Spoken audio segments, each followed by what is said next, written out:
Sampah Ya, rumah sampah tangga, rumah Bu. tangga. Berarti pokoknya intinya adalah kita nanti punya sampah domestik ini ya.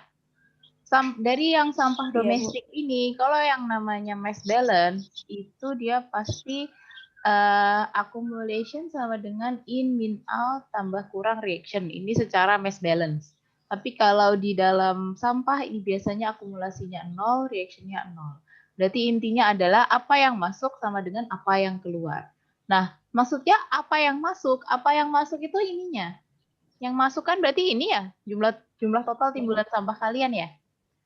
Jumlah total timbulan sampahnya adalah 77.345, 77.346 aja deh, 5,5 kan ya? Iya, Bu. 77.346 kilogram per hari. Ini dari jumlah sampah yang kalian yang masuk. Nah, dari jumlah sampah yang masuk ini, persentasenya berarti terbagi menjadi sampah basah ya, sampah kering gitu. Terus berarti di sini harusnya adanya residu. Bener nggak? Karena ini kan Iya, Bu. yang lain-lain ini kan lain-lain atau sampah residu kan ya.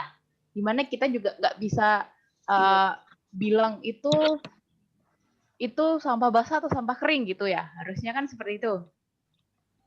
Nah, dari komposisi sampah ini kan kamu tahu nih, sampah basah itu dari sampah sisa makanan jelasnya ya kan?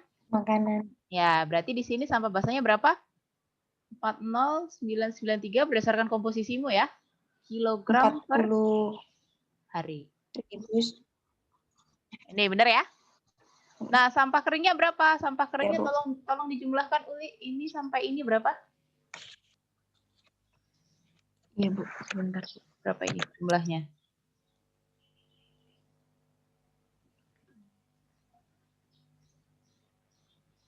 Oke, berarti di Ya, Bu. sini 36, adalah Bu. iya, sorry. 36352 ya. 36352 Iya, Bu. kilogram per hari ini adalah sampah keringnya. Sedangkan ada sampah residu atau sampah lain-lainnya yang kita anggap residu saja gitu ya. Ini 19.336 kilogram per hari gitu ya. Gitu ya. Iya, Oke? Bu. Oh, tadi ini saya totalkan sama lain-lainnya, Bu. Oh, enggak, Yang ini sampah kering. enggak. Kita kan ada punya Oh, residu sendiri. Sampah lain-lainnya itu, sorry, iya, Bu. residu. Berarti yang ini salah ya. Ini 36352 kurangin 19336. Berapa itu berarti? 17.016, Bu. 17.016. Oke. Nah, kita punya 16. komposisinya kan ini ya, sampah basah, sampah kering, sama residunya segini.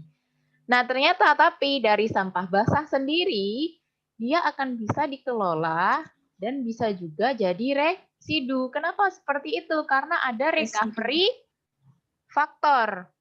Jadi kalau recovery faktornya nggak 100%, berarti kan nggak bisa 100% dia kelola kan sampah basah. Nah, sampah basah rata-rata bisa dikelola jadi apa? Kompos, Bu. Betul, kompos. Jadi sampah basah yang bisa dikelola jadi kompos adalah hanya 80%-nya. Berarti 80%-nya, saya ambil yang data dari sini aja ya. 32794. Iya, Bu. 32794 dari 40993 ini bisa dijadikan kompos untuk kita kelola. Berarti residunya berapa? Berarti ini dikurangin ini kan ya? Atau kamu persenkan ini nggak apa-apa. Berarti Iya, Bu.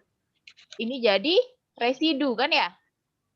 Jadi residu 8198,6. Berarti 8199 gitu ya. 8199 kilogram per hari, kilogram per hari, gitu ya. Nah, sekarang dari sampah kering sendiri bisa jadi apa? Bisa dimanfaatkan jadi apa? Jadi didaur ulang kan ya sampah? Didaur ulang. Ya. Kalau tidak didaur ulang jadi apa? Jadi residu lagi, betul? Betul? Iya, Bu. Nah, daur ulangnya ini dari mana? Dari reduksi sampah yang mana? Yang ini. Nggak sampai lain-lainnya ya. Jumlahnya berapa Iya, ini?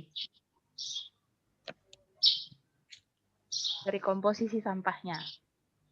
Komposisi. Ya, jadi dari komposisi, dari recovery factor, segini yang bisa kita recovery, berapa ini?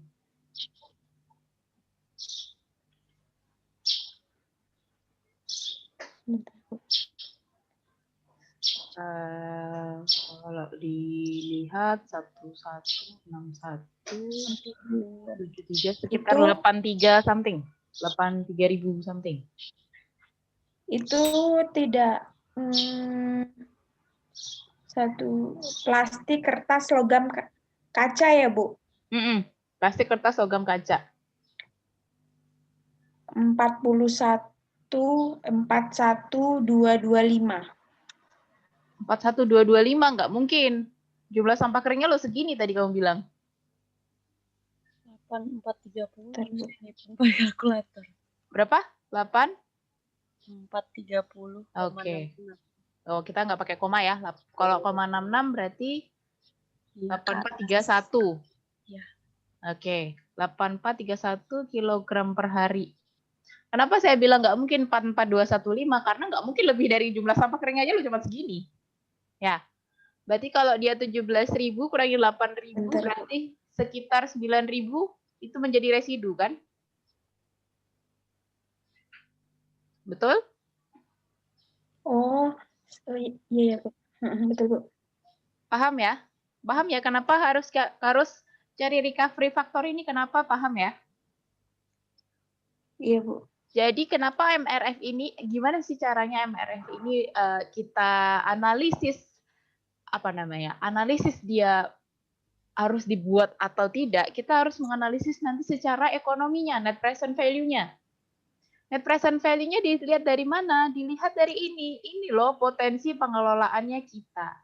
Nah, dari kompos yang bisa dihasilkan ini, ya berapa sih rupiahnya yang kita, kok dolar jadinya, rupiahnya yang kita dapat berapa? Dari sampah yang bisa didaur ulang sebanyak segini per hari, kita bisa dapat rupiahnya berapa? Nah, sedangkan yang residu ini berarti anggaplah dia terbuang. Jadi kita nggak hitung residu ini, ya ini mungkin dialirkan lagi ke TPA. Ya, yang residu. Tapi yang dikelola di MRF yang mau kita buat itu adalah sampah kering sebanyak ini, sampah basah sebanyak ini sebagai kompos. Berapa nanti harga rupiahnya? Nah, nanti kalian kan menghitung tuh, butuhnya lahannya berapa, butuh pekerjanya berapa, berarti butuh modalnya berapa gitu. Nah, nanti dari hasil yang dihasilkan dari ini, dari rupiahnya ini sama ini, kalian bisa lihat apakah pendapatan kita akan lebih ngoyoh gitu kalau kita buka MRF ini, atau apakah kita akan mendapatkan pendapatan berlebih bisa dikelola untuk pengembangan sampah di kelurahan itu. Jadi melihatnya akan seperti itu nantinya. Bisa? Berarti kita ngelihat dari hasilnya ini ya, Bu ya? Iya, ini karena kenapa neraca massanya ini penting? Yaitu tadi, kita melihat berapa sih yang bisa kita olah dari sampah basah sama sampah kering. Gitu. Nah, jadi tadi kan kamu sudah tahu nih ya, berapa sih sampah yang kita kelola, berapa sih sampah yang akan menjadi residu. Nah, karena yang residu ini kita proyeksikan adalah dia menuju TPA ya. Kita tidak mengelola sampah residu di dalam MRF kita. Itu bisa disebutkan di dalam perencanaan MRF-mu gitu ya. Jadi sampah residu tidak dikelola di MRF tapi diserahkan ke TPA. Nah, sedangkan MRF dibuat untuk mengelola sampah yang bisa dikelola dari recovery factor tadi. Berarti tadi dari ada sampah basah, sampah kering yang tadi dikelola gitu ya. Berarti kan ada jumlahnya nih ya. Berapa totalnya kan ya? Nah, jadi tadi benar apa yang dikatakan Sherin, dari total ini ya, dari total ini bisa kita lihat berarti volume gerobaknya berapa. Jadi Disesuaikan dengan proyeksi tahun 2030. Jangan sampai dia terlalu besar ataupun terlalu kecil, nanti nggak kepake gitu ya. Nah, selain volume gerobak, apalagi yang kita sesuaikan? Makanya harus ada kondisi existing. Kondisi existingnya itu berapa sih truk yang kita punya di kecamatan itu? Berapa sih apa ya? Apalagi ya truk atau apa yang kita punya di kecamatan itu ada berapa? Nah, terus jalurnya, jalur pelayanannya. Seperti apa sih kemarin jalur pelayanannya? Nah, dari jalur pelayanan kita bisa tahu volume gerobaknya berapa, kemudian berapa jumlah gerobak yang kita harus taruh di kecamatan itu. Ya, nanti akan kita tahu ya berapa jumlah gerobak sih yang harus kita taruh di kecamatan itu gitu. Nah, nanti kan berarti dari total-total ini kita punya namanya total modal ini ya. Total modal berapa? Kemudian akan ada nanti dari yang kita di total di sini adalah ini total pemasukannya kita.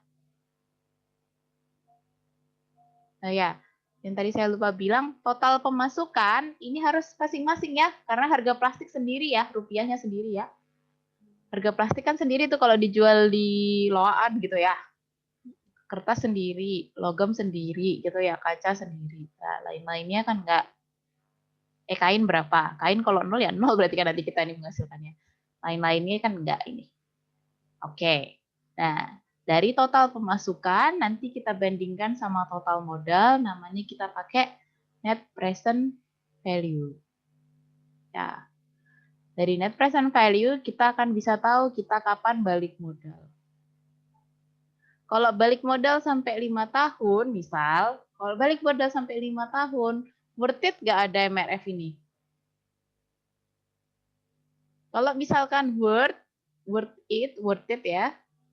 Kalau misalkan dia berfungsi atau worth it gitu, kenapa? Kalian harus jelaskan.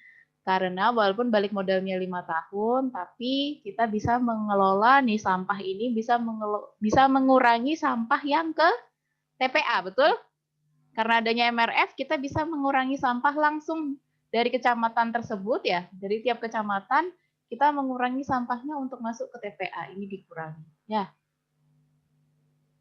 Jadi itulah fungsi dari MRF ini. Jadi perencanaannya adalah secara garis besarnya akan seperti itu. Itu ya.